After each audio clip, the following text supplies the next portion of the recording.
UFC 277 takes place this Saturday, July 30th, with the main event being Julianna Pena rematching Amanda Nunes for the women's bantamweight strap. This is the most interesting fight in women's MMA in some time. Julianna Pena came out of the woodwork doing what nobody expected her to do, almost TKOing Amanda Nunes and finishing her with a submission by rear naked choke 3 minutes and 26 seconds into the second round. What's happening, y'all? It's the Carolina Kid. I'm going to be doing a quick breakdown on what I think is going to happen in this weekend's pay-per-view main event. When a freight train of a streak like Amanda Nunes was on comes to a screeching halt, everybody is quick to say, oh, she's done. Oh, it's all over for this person. Guys, you can't just drop somebody because of their last performance. You have to look at their career as a whole. And Amanda Nunes is, without a doubt, the women's MMA GOAT. And while she didn't defend this title that well in her last outing, I would mostly chalk it up to a flat night. She had talked about having COVID before and how it really affected her training camp, and she really looked flat in this fight, and her cardio was definitely not up to par. So now, knowing that Peña's plan, at least in the last fight, was to storm hell and defeat Satan by busting through the front gate, I expect they'll be a lot more prepared and a lot more technical in this fight.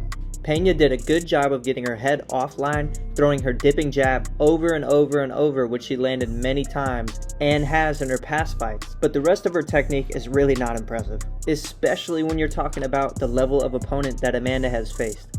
The likes of Germaine de Randamie, Holly Holm, and Valentina Shevchenko are definitely more elite when it comes to the striking department, and Amanda was able to handle all of these opponents well.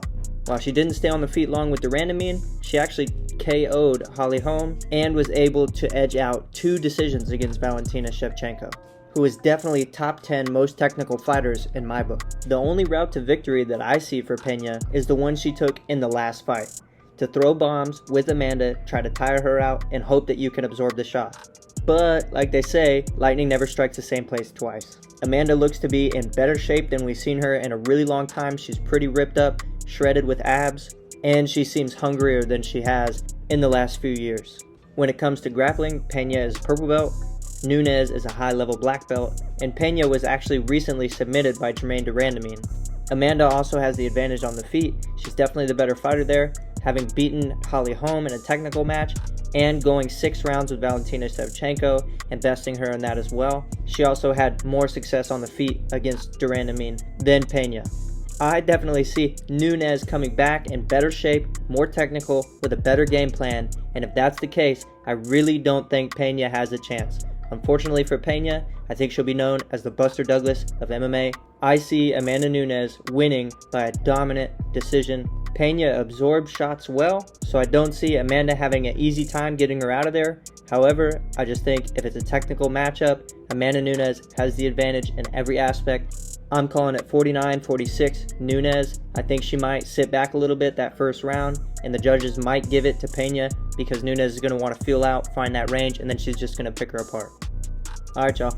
Check out my other videos. I got one on Sean O'Malley versus Petr, their upcoming matchup, and I'll be doing a series on that as well, and plenty of other videos will be coming in the future.